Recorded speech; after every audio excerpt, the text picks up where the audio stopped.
this Raw starts off with Kurt Angle basically apologizing to the whole freaking Raw roster, well, those that were in attendance at the time, at the top of the ramp, that got their asses whooped last week during the freaking Raw Under Siege thing. Okay, fine. You're going to come out, you're going to lay an apology instead of saying, okay, we're going to get you or anything like that and be passionate about it.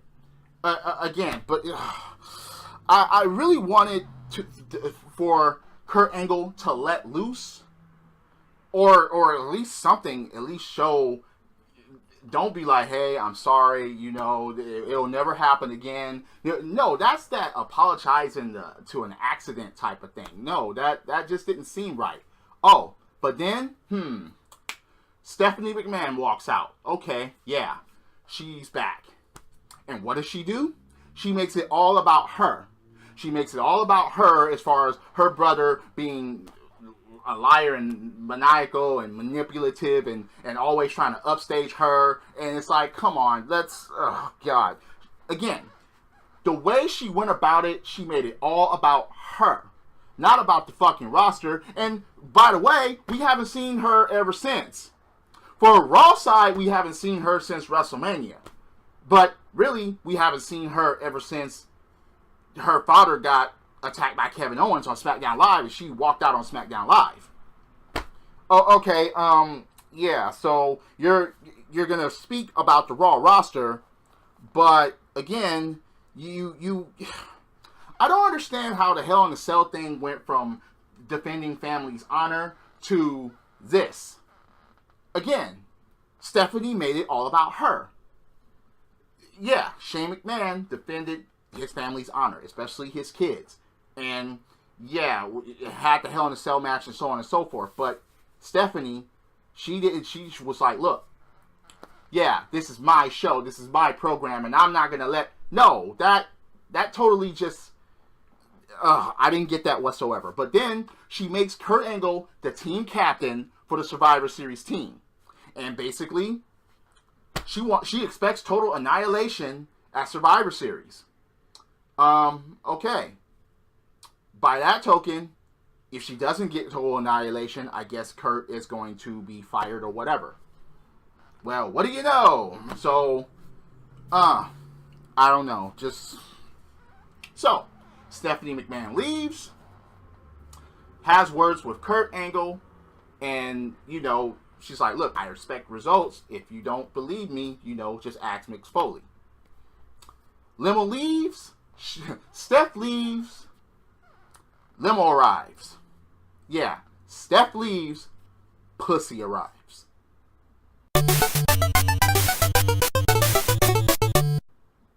Yeah, the Jizz into Jizz Taraj. Yeah, the Jizz and the Jizz Taraj arrive, and Kurt Angle basically is like, okay, wait, so you left early last week, and you're here late this week. Oh, yeah, and yeah, I just was talking to Stephanie McMahon, and she made me the team captain of Survivor Series. So basically, the Jizz tried to throw it as like, why are you getting rewarded, and I can't believe it, all this happens and you get the reward. Motherfucker, you wasn't even here last week to take an ass whooping. You know, that's the thing about this fucker. You try to make him, some people argue that he should be in the main event challenging for these. Fuck no. Again, he has no part of the meaningful stories when that shit takes place. And again, The Miz, or the Jizz against Brock Lesnar, against The Undertaker, you know, sell that to me, please. That, you can't. No matter what, you can't. The funniest thing about that is, they're selling Jinder Mahal against Brock Lesnar. And that is not even going so well. But Jinder Mahal is a step above The Miz. But anyway, Kurt Angle gets upset and basically puts The Miz in the Intercontinental Championship match. He's like, look, you know, he puts him in his place saying that, look, either you're selfish or you're a coward. There's the C word. For The Miz, anyway. I like to use, you know, something that rhymes with runt. But anyway, calls him a coward, puts him in an Intercontinental Championship match against a mystery opponent. Ooh. just on Raw, okay? Fine. He's gonna have a title defense. Against who? Okay. That's fine. So, Bayley versus Alicia Fox. Nope. Alicia comes out in a captain's hat, and she, oh God, so annoying. This is your captain speaking? I'm like, oh God. So she wants to see what Bayley's made of, and she's going to choose her opponent. Nia Jax. Nia Jax versus Bayley. Yeah, okay. So in a fair and square one-on-one encounter, Nia Jax wins, and this is your captain speaking. And basically she picks Nia Jax for Raw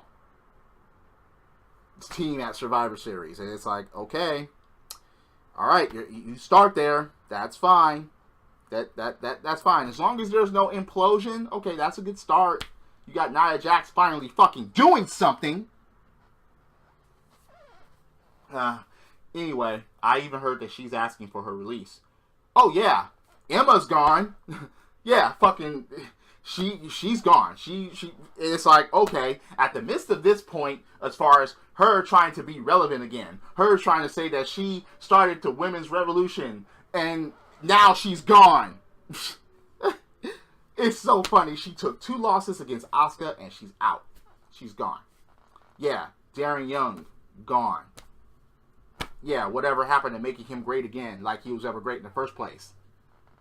I don't know, just silly. Just very, very silly. Oh, okay, Samoa Joe returns. Okay, so he comes out, and he's like, hey, did you miss? Hey, people were cheering, Joe. I was like, yes, welcome back. But he was like, hey, it sounds like that some of you missed me, but I didn't miss any one of you. Well, damn, I didn't get any get well cards. No one reached out to me, and so on and so forth. So the next person that comes out there, as I'm beating him, imagine that I'm beating each and every one of you. So who comes out? Apollo Crews. Oh, God. Oh, yeah, okay. So Titus Worldwide is going to step up against Samoa Joe. And apparently Apollo Crews wants a spot on Team Survivor Series. Fuck no, it's not going to happen. So Samoa Joe basically chokes out Cruz with Coquina. And then Titus O'Neil gets up in there, turns his back against Joe to check on Apollo Crews on the floor. He gets Coquina just for trouble, just for shits and giggles. Okay, so we know who Joe is going to face next week. And then he's going to be picked for the Survivor Series team. Done. Yeah, I already just laid out next week for you as far as Samoa Joe is concerned, and that's just funny. Okay, yeah, but at least he's back. So, you got Jizz versus his mystery opponent, Matt Hardy. Oh, okay, Matt comes out alone, and the Jizz still has the Jizz Tourage. Okay, that's fine. Bo Dallas, he's back. I guess he got tired of attending to Maurice and his baby girl, whatever. But anyway, yeah, for the Intercontinental Championship, yeah, the presence of the Jizz Tourage and Bo Dallas actually getting in a cheap shot, yeah, you kind of figure that there's no way that Matt Hardy was going to win an Intercontinental Championship because he's never been Intercontinental Champion. Yeah, this is just not the time because what? They're not going to make Matt Hardy versus Baron Corbin at Survivor Series. They're not going to do that. They're probably going to keep that. They're going to bury the mid-card championships by having that match. So, Alexa, you know, just Alexa wants Mickie James cut from the roster. Okay. Yeah, she goes and talks to Kurt Angle and pitches that idea. And Kurt is like, no, you're actually going to defend against Mickie James tonight. Oh, okay, yeah. Gets a title shot instead. Gets a title match instead. That's fine. That's cool. Asuka gets a squash match. Yes, against someone named Stacey Colin. Oh, okay. That's enough about that. So we went from big hype to actually beating someone that's on the roster, and she's not on the roster no more. So now you're going to get these, what Bobby Heenan call them, ham and eggers. Yeah, that... Yeah, they're basically jobbers, but I love Bobby Heenan when he's, hey, this ham and egger here. Yeah, so basically, Asuka's going to do that for a while. I wonder if she's going to actually be on the Survivor Series team. Okay. Now, Kurt Angle is talking to someone on the cell phone in the back, and next thing you know, he starts screaming. You know, he gets a walkie-talkie. It kind of reminded me of the movie Lean On Me. They're here! It's happening! They're here! They're here! And he turns, and he didn't actually turn. He just looks, and he's like, "What are you doing here?" And it's Daniel Bryan. Okay. Daniel Bryan is like, he doesn't agree with what happened last week. He doesn't agree with it, and trying to apologize for all of that, for that Raw Under Siege stuff. But Kurt Angle was like, look, he says that he's bringing his gold medals, he says that he's bringing a Raw roster, and he's going to take down Smackdown Live. It's true. It's damn true. So, he orders Daniel Bryan to stay in that dressing room. The lights go out. Daniel Bryan's on the phone. Yeah, lights go out. Next thing you know, you see a little bit image of Kane grabbing Daniel Bryan. And they're trying to say that it was a choke slam, but you know that nothing happened back there. Daniel Bryan, you know, he really can't take a bump as far as I know. But they just won't clear him. Okay? He said on Talkie Smack before that he wants to be cleared, but WWE won't let him be cleared. So, Daniel Bryan gets taken out on a stretcher, and it's like, okay, fine. Alright. So, we're going to get the escalation a bit between the whole Raw versus SmackDown thing, now that Daniel Bryan got carried out on the fucking stretcher. Finn Balor versus Cesaro. Now, okay, this was a cool match, except that Sheamus was out there trying to cause a couple of distractions, but it didn't make any difference because Finn Balor still won. But as Finn Balor was leaving, Kane comes out, and Finn Balor just goes ahead and attacks Kane in the middle of the fucking aisle and at the top of the fucking ramp. Kane fends it off, and then Kane gives fucking Finn Balor a tombstone. You know, your roster is running pretty thin as far as who are you going to have on your Survivor Series team. I understand it's still business as usual, but still, it's just, I don't know. So, Kane actually comes out for his match against Seth Rollins. And during this match, okay, Dean Ambrose actually gets attacked by Sheamus and Cesaro, who comes out there and attacks Dean Ambrose. Seth tries to, even those odds, but to no avail. Kane actually fucking wins the match. I mean, it's funny how the history between Kane and Seth Rollins, but yeah, the whole authority thing and him being his protector, and he's the main reason why Seth Rollins was able to climb up and get the Money in the Bank briefcase and so on. But anyway, I digress. So after the match, you get Dean Ambrose that basically attacks Kane, gives him a dirty deeds. Kane sits up, and Dean Ambrose gets attacked by Sheamus and Cesaro and Kane, and he gets a tombstone. Seth Rollins covers up Dean Ambrose. He gets picked up and he gets tombstoned. Tag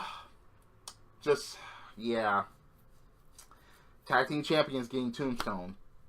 Yet Survivor Series is a little bit ways away. Oh, is Kane going to get any blame for that? For, attacking Raw roster like that, and Survivor Series is coming up? No. So, yeah, I don't get that.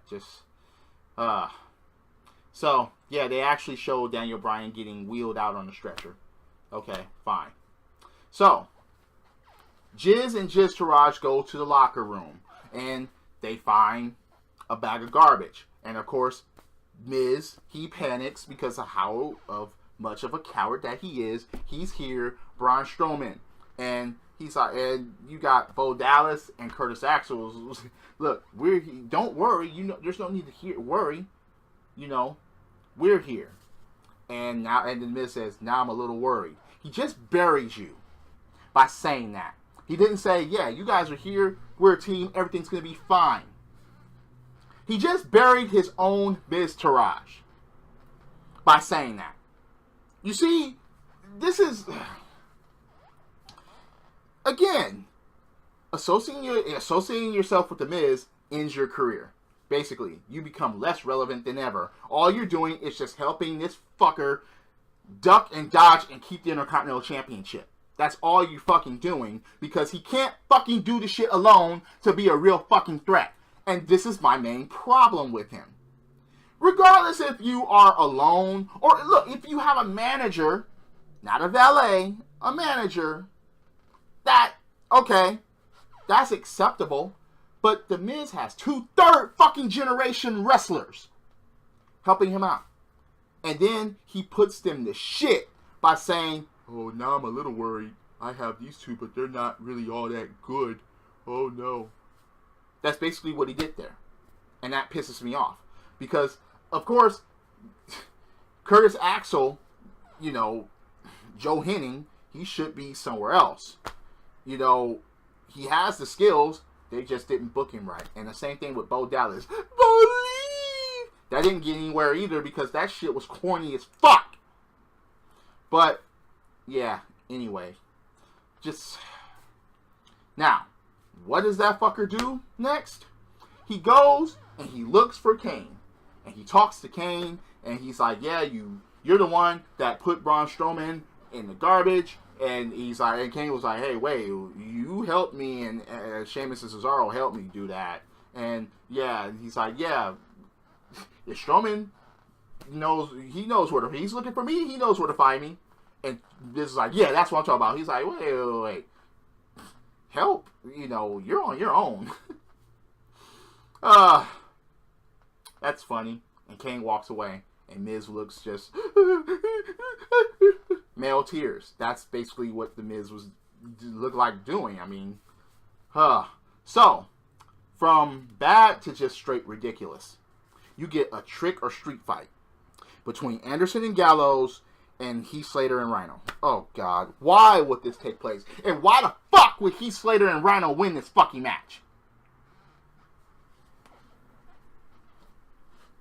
Way to bury the fucking club, Anderson and Gallows, by having them lose a match like that.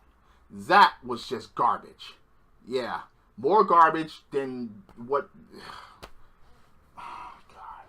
I understand that it was Halloween, the night before Halloween and things like that, but still, you're gonna... Wait, why didn't Anderson and Gallows actually fucking win? I mean, Gallows had a fucking pumpkin over his head, and, just... Yeah. Now, it just wasn't even funny. It was just a waste of time to try to do the novelty Halloween thing. So, The Miz continues his Jodeci act. Baby, I'm begging, baby, I'm begging, begging, baby. Basically, so he goes at Sheamus and Cesaro. And he's like, oh, yeah, Braun Strowman, hey, you know, we stick together and stuff like that. And it's like, together? You're on your own. And they both walk away. So basically, they disintegrate. So, yeah, all you have is your Miz-tourage that you fucking buried on fucking national TV. You say you're a little worried because you have them. And you went looking for other fucking help. Oh, I thought this was supposed to be elevating their careers. Yeah, just contradiction, just big time. So, Elias, he actually sings a song about Jason Jordan. Long story short, Jason Jordan comes out, attacks, throws him around a bit, smashes guitar. That's basically it. Basically, that's it. I mean, yeah. There was nothing great about that. Absolutely nothing. I mean, you heard crickets because Jason Jordan is not over whatsoever. You had more reaction for Elias singing than you did Jason Jordan coming out. So, you got Enzo, that has his voice back, and Drew Gulak. Okay. Now, Stephanie McMahon actually said something earlier tonight about the Kurt Angle's 3 eyes. But then she added a 4th one and said that he was incompetent. And Drew Gulak actually says that about Kurt Angle, about handing out title shots to people like Kalisto that don't deserve it. Okay, that's absolutely fine. I'm all that. But Drew Gulak, once again, sounds like a fucking idiot when he talks about only one word to describe you, and he actually spells soft correctly. S-O-F-T. And Enzo looked at him like, the fuck are you doing? But, yeah, Kalisto actually beats Drew Gulak in a fucking squash match and gets attacked after the match and gets laid out by Enzo. Okay, they're trying to actually continue this feud, even though the feud is just basically a waste of time at this point, to me. Because I'm not into Kalisto. Now, not that he hot potatoed the belt back, and I'm just not into Enzo. I'm just not. Sorry. So, the Miz and the... Look, Jizz and crew are still trying to plan a fucking... They're planning their getaway. They're trying to plan So, as they're trying to leave, Kurt Angle is like, where are you two going? You know? Freaking... No! You're gonna stay here until the show is over. These motherfuckers were already packed and ready to go, even though they did hardly anything in the show in the first place, but the focus is on them now, and the focus is on Braun Strowman. Running, track meeting, you know, not even going to the ring and saying, yeah, we're ready for you, like any other motherfucker would have done. Hey, yeah. Or even, out of all the times that Hogan was a coward against Sting in the WCW days, at least he would go out and still talk and still put himself over and still call Sting a coward and so on and so forth and call him out. At least that game was played. With The Miz, no, he plays the coward role 100%. How can you play the coward role 100% as a champion? No, you have to put yourself over. And put your team over. He did none of that. Running away, planning a fucking getaway. What the fuck are you gonna do next week? And the week after? Stand up and fucking fight, you fucking pussy. So, you get Alexa versus Mickie James. And it wasn't all that great, but it wasn't all that bad of a match. And Alexa, with a right hand, pins Mickie James. So, basically, Mickie James is out of the title picture now. But Mickie James, you know, quite frankly, she's there to put motherfuckers over. That's all she's there for, I guess. Even though I did pick her to win the Women's Championship, I was wrong. But, yeah, she's there to put other women over. As that match ends, immediately Jizz and Jizz Taraj are fucking leaving, and they go and get in their limo. And next thing you know, a garbage truck backs up, garbage falls out. You don't even see Braun Strowman get out of the garbage, but you see Braun Strowman standing in front of the fucking limousine. And the Miz and the Miz Taraj are basically locked in. Unlock the door, and I'm like, wait a minute. First of all, these windows are tinted. How would Braun Strowman know that you're in there? Unless you got out. I didn't understand that. Just then the chase is on. Chase them down. And then the beatdown commences because Bo Dallas gets tossed. Axel gets tossed. Miz gets tossed. They get tossed down the motherfucking aisle and go tumbling and stuff. Tumbling because the Miz actually does a little bitty jump and then he rolls as little as possible. And inside the ring, they try. Look. This was basically the Miz being destroyed and Curtis Axel and Bo Dallas trying to help. They at least tried to attack Strowman. They at least tried. Your Miz Taraj did more than you. As far as stepping up and as far as taking an ass whooping and at least trying to attack. The Miz got torn apart in this fucking ring. He got an avalanche, and then he was about to get the power slam, except Curtis Axel pulled him down. Okay. So basically what happens next is that Curtis Axel gets power slam after power slam after power slam after power slam. One more time! One more time! There was a one more time chant. Power slam. One more time! Power slam. 4 power slams in the ring. Now, the Miz is, you know, going up the ramp and what did this fucking crowd start chanting? Table! Table! Because at the announcer's table at the top of the ramp, the fucking Miz was about to get powerbombed through there by Braun Strowman, but the Miz Taraj stopped him, attacked him. But since the announce table was already taken apart, Braun Strowman gets Curtis Axel, he puts him on his shoulder, he carries him all the way up the ramp, looks at the table, power slam. Raw! Into the show. And that was Raw. So, basically, after the whole Under Siege thing, hardly anything happened as far as bringing the Raw roster together to fight SmackDown. All it was still bickering with each other. You still got a coward being a coward. You still have the Cruiserweight division all in shambles. You had some Halloween special match, a tag team match that wasn't even fun or funny. You had an Intercontinental Championship title match that wasn't really anything. It's just, you had Asuka in a squash match. Come on. Just, oh, Samoa Joe is back. That was the only positive, real big positive point about the freaking show. Everything else slurped.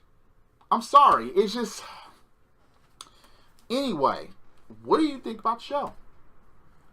Do you agree or disagree with me?